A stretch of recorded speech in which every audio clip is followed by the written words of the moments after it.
जय करा शेरा वाली दा बोल साचे दरबार की जय।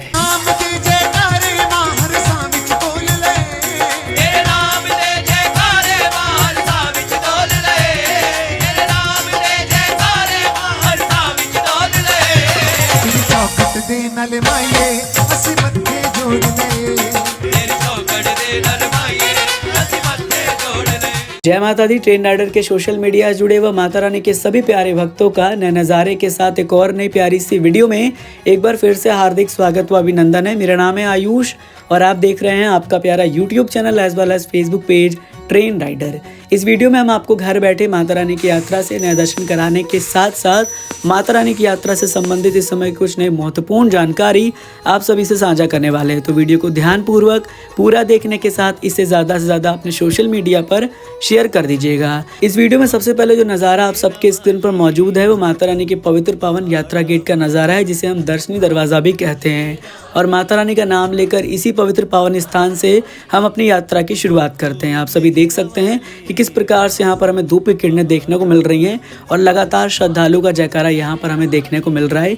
जयकारा लगाते हुए श्रद्धालु माँ भगवती के दरबार की ओर आगे प्रस्थान कर रहे हैं। वही माता रानी की यात्रा ट्रैक का ये नज़ारा है, जहाँ पर आप देखिए किस प्रकार से श्रद्धालु लगातार इस जून के महीने में माता रानी के दरबार की ओर आगे बढ़ रहे हैं। हालांकि सबसे पहले बात की जाए मौसम की, तो देखिए मैं आपको एक बार फिर से ये बता दूं कि माँ भगवती के दरबार में मौसम चंद मिनटों में बदल जाता है। किसी प्रकार से कोई भी कंफर्मेशन माता रानी के भवन में मौसम के रिगार्डिंग कहना ये पॉसिबल नहीं है, किसी के हाथ में नहीं है। कोई भी आपको अगर ये जानकारी बताता है ना कि मौसम बिल्कुल ऐसा ही रहेगा, तो ऐसा होता नहीं है। आप खुद अगर जाएंगे तो आपको समझ में आएगा कि दिन में तो आपको गर्मी सा महसूस होगा, लेकिन जैसे ही रात होगा आपको माता रानी के भवन पर हल्की हल्की ठंड लगना शुरू हो जाएगी। और अगर बारिश हो गया तो ठंड फिर एक्सट्रीम लेवल से बढ़ जाएगा। इसीलिए अगर आप माँ भगवती के दरबार जा रहे हैं, अपने साथ गर्म कपड़ा ज़रूर रखिएगा। हालांकि आपको दिन में चढ़ाई के वक्त तो गर्मी महसूस होगा, आप ट्रैकिंग करेंगे आपको गर्मी सा महसूस होगा, आप कटरा में रहेंगे आपको गर्मी लगेगा, लेकिन भवन पर रात में हल्की हल्की ठंड ज़रूर आपको महसूस होगी। इसलिए एक नॉर्मल सा गर्म कपड़ा रख लेंगे तो आपके लिए ज़्यादा बेटर रहेगा। वहीं अगर आप ट्रैकिंग कर रहे हैं तो आप समय समय पर ग्लूकोज का सहारा लेते रहिए। अपने घर से ग्लूकोज ले लीजिए और बॉटल कैरी करिएगा। जगह जगह पर पानी की व्यवस्था है, पानी में अपना ग्लूकोज इंक्लूड करिएगा और टाइम टू टाइम ग्लूकोज लेते हुए माता रानी के दरबार की ओर आगे बढ़ते रहिएगा। आपको एनर्जी तो मिलती ही रहेगी, साथ ही साथ आप जयकारा भी लगाते रहेंगे। और अगर आप दिन के वक्त ट्रैकिंग करना ही चाहते हैं, आपका मन है कि आप दिन के वक्त ट्रैकिंग करें, तो आप एक अम्ब्रेला रख लीजिए या फिर आप अपना एक कैप ले लीजिए। कैप से आपका शरीर थोड़ा सा जो बचा रहेगा, सर पे आपको ज़्यादा धूप नहीं लगेगा। या फिर आप चाहें तो अपने घर से एक टावल ले लीजिएगा, टावल रख के यात्रा करिएगा ताकि आपको ज़्यादा धूप ना लगे। वैसे मैं आपको बता दूं कि अगर आप ताराकोट मार्ग से अपनी यात्रा की शुरुआत करते हैं दिनों में, तो आपको धूप बहुत कम लगेगी, क्योंकि ताराकोट मार्ग पर लगभग पूरे शेल्टर शीट से कवर मार्ग है, तो धूप ज़्यादा आपको महसूस नहीं होगा। वैसे कोशिश करिए कि आप अपनी यात्रा की शुरुआत शाम में करिए या अर्ली इन द मॉर्निंग सुबह 4 बजे कर लीजिए, तो आपके लिए ज़्यादा बेटर रहेगा। वहीं माता रानी का नाम लेते लेते और आप सब तक जानकारियां साझा करते हम पहुंच चुके हैं अर्धकुंवारी प्रांगण पर, जहां आप देख सकते हैं किस प्रकार से श्रद्धालु की रौनक देखने को मिल रही है।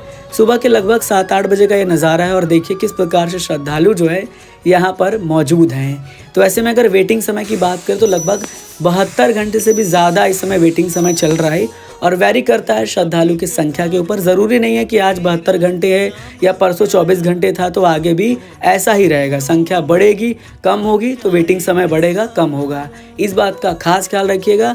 बाकी आप माता रानी के दर्शन करने के लिए जा रहे हो तो पहले यहाँ पर पहुँचिए, गर्जुन पर्ची काउंटर से पर्ची कटाइए और उसके बाद आप माता रानी के भवन की ओर प्रस्थान करिए। वहीं माता रानी के भवन की ओर प्रस्थान कर रहे हैं हिमकोटी मार्ग से और लगातार हिमकोटी मार्ग पर श्रद्धालु अपना जयकारा लगाते रहते हैं, माता रानी को याद करते रहते हैं और माता रानी का नाम लेते लेते माता रानी के भवन पहुँच ही जाते हैं।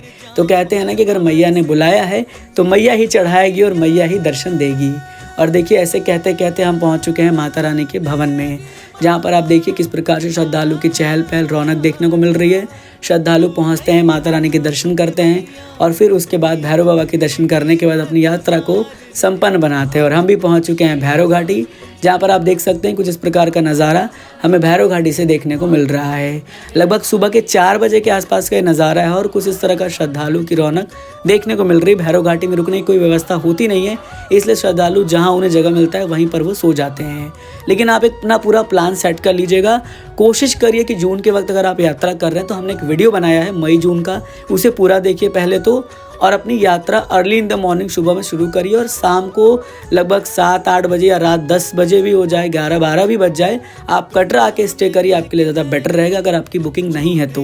लेकिन अगर आपकी बुकिंग है तो फिर वेल एंड गुड है।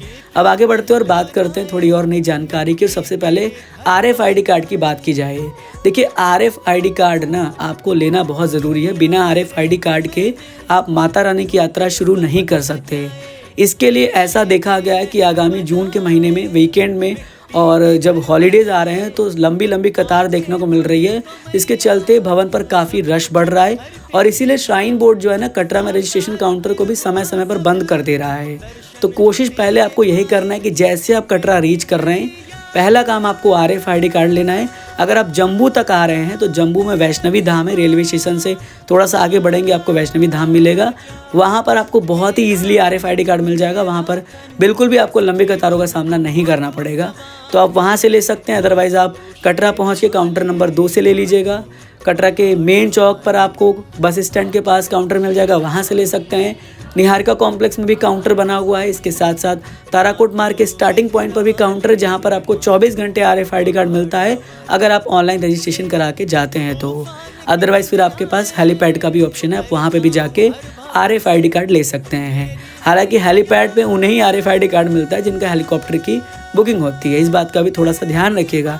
निहारिका कॉम्प्लेक्स में भी कभी कभी ऐसा हो जाता है जिनकी बुकिंग्स होती है निहारिका कॉम्प्लेक्स के अंदर, उन्हें ही वो RFID कार्ड देते हैं। तो इस बात का बहुत खास ख्याल रखना है आपको कि कटरा पहुंचने के बाद ही तुरंत आपको RFID कार्ड ले लेना है। अब आगे बढ़ते हैं और बात करते हैं माता रानी के दर्शन की। देखिए इस समय दरअसल जून का महीना है और श्रद्धालु की रौनक लगातार बढ़ रही है, तो माता रानी के दर्शन करने में भी थोड़ा समय ज़रूर लग रहा है। लेकिन अगर आप सुबह में आरती शुरू होने से पहले और आरती खत्म होने के बाद और शाम में भी आरती शुरू होने से पहले और आरती खत्म होने के बाद लाइन में लगते हैं तो ज़्यादा लंबी कतारों का सामना करना पड़ेगा। अगर आप दोपहर के 12 बजे के बाद जाते हैं और रात को भी 12, 1 या 2 बजे के बाद जाते हैं तो उस दौरान थोड़ा सा रौनक कम हो जाता है और आपको आराम से माता रानी के दर्शन भी हो जाएगा और ज़्यादा लंबी कतारों का सामना भी नहीं करना पड़ेगा। इस बात का बहुत ही खास ख्याल रखिएगा, क्योंकि 2 घंटे अगर आप लाइन में लगते हैं फिर 2 घंटे आपको दर्शन करने में लगेगा तो 4 घंटे हो जाएगा आरती शुरू होने से पहले और ख़त्म होने के बाद। इस तरह का कुछ लाइन देखने को मिलता है सुबह शाम में। इस बात का खास ख्याल रखना है कि आपको दोपहर के 12 बजे के बाद और रात को 12 बजे के बाद जाना है ताकि आपको आराम से माता रानी के दर्शन हो पाए।